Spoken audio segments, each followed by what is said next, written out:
Good morning, everyone. We're here at Hundred Riding Academy, and today we're going to talk about how to put on a standing wrap. And standing wraps are used if you want to put a poultice or some kind of cream or alcohol to the leg of the horse. Sometimes they need some type of help in terms of their leg, if their leg is sore, or if you feel like they need some kind of cream that will help their lower leg. And so we're going to be learning how to put it on. And this is a wrap that you want to leave with your horse in the stall, or if you're trailering them. It's not a wrap for them to be doing any type of under saddle work. Standing wrap has two parts. There's an inner part and there's the outer part. The inner part is going to be the one that's going to be holding the cream or the alcohol. You can make it as thick as you want, or you can make it really thin. I like to use the thin ones so that I'm able to do the wrapping, and then because it has big pores, I'm able to put the alcohol or whatever I want to put, I put it on top of it, and that lets it soak really well and evenly into the skin of the horse. And so what you want to do is you want to start with your wrap already wrapped like this. And what I'm going to do is I'm going to make like a little tail here. And then I'm going to start from the inside of the horse's leg. I'm going to start from the inside of the leg. I'm going to place my hand here. I'm going to be cautious not to be too compromised where I'm, putting my face too close to the leg, so I'm able to leave quickly if he decides to lift his leg. And so I'm going to be tightening around the cannon bone. I never want to tighten around the ligaments in the side or in the back because that's going to cause a lot of discomfort. So I'm going to be doing the tightening around the cannon bone. So that's where I put a little bit of pressure. Here in the back, I just kind of touch it. And what I want to do is I'm going to start using the rule where half of the wrap is going to go on top. So only half. That way I'm able to go up. Again, put a little bit of pressure when you're going around the cannon bone. And I'm going to work my way up, right? All the way until I get to this area right here. And then I'm going to start going down in the same manner by going 50% of the wrap of each space. There you go. All the way down. Working my way down.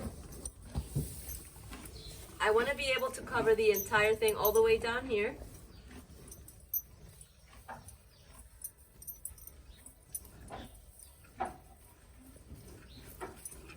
And then I'm going to start working my way up again using that rule of 50%. If I drop the gauze, it's okay. I'll just pick it up and keep on working. Make sure there's tension every time you pass by the cannon bone. If you leave it too tight, you're going to cut off the circulation. And if you leave it too loose, the wrap may be a tripping hazard, so you don't want that. Make sure there's enough tension for him to be comfortable, for the horse to be comfortable. Okay. And then I'm just going to tuck it in a little area.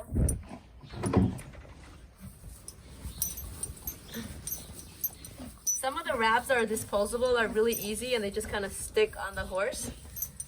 So now what I'm going to do is because this is a special type of gauze that has really large pores, I'm able to put the alcohol and soak. I only want to do the back right now because that's where he's having a little bit of soreness. But if I wanted to I could do the whole thing. I'm just going to do the back right now. Let it soak in. Okay. The next step is to put in the polo wrap on top. We don't want to leave that exposed because we want there to be heat and we want it to be protected. And so we use one of these polo wraps. And this is how they come with the Velcro out. Because you're going to be putting it on, you want to be able to take it off and wrap it the opposite way until you end up with a wrap like this. And so this part, the Velcro is all the way inside, and this outer part is what you want to start with. Next, we're going to be using the polo wrap to cover the inner bandage. We want to start with the lip that does not have the Velcro. The Velcro is on the inside. And we're going to start in the same manner on the inside of the leg. Okay. And I'm going to be tightening on the cannon bone. Put a little bit of pressure in the back and the sides, but not too tight. and then the tightening only happens here in front. And I'm gonna be working my way up 50% each time, and working my way down. Always being mindful of the horse's movements and making sure you can get out of the way if you need to. Okay, I'm working my way down now.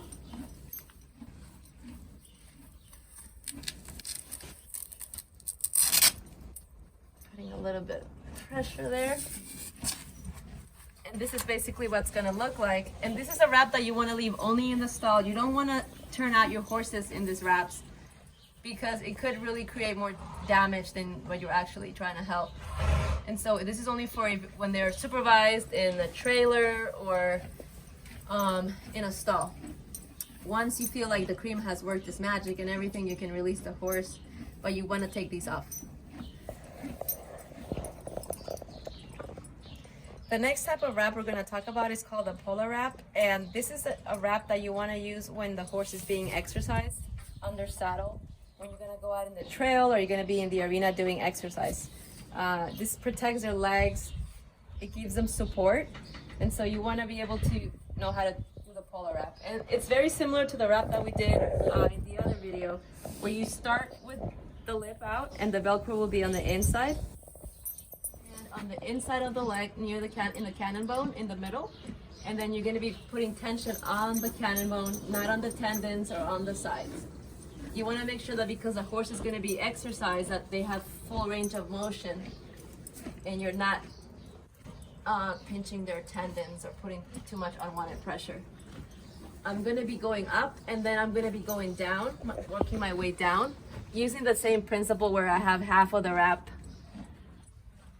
still overlapping.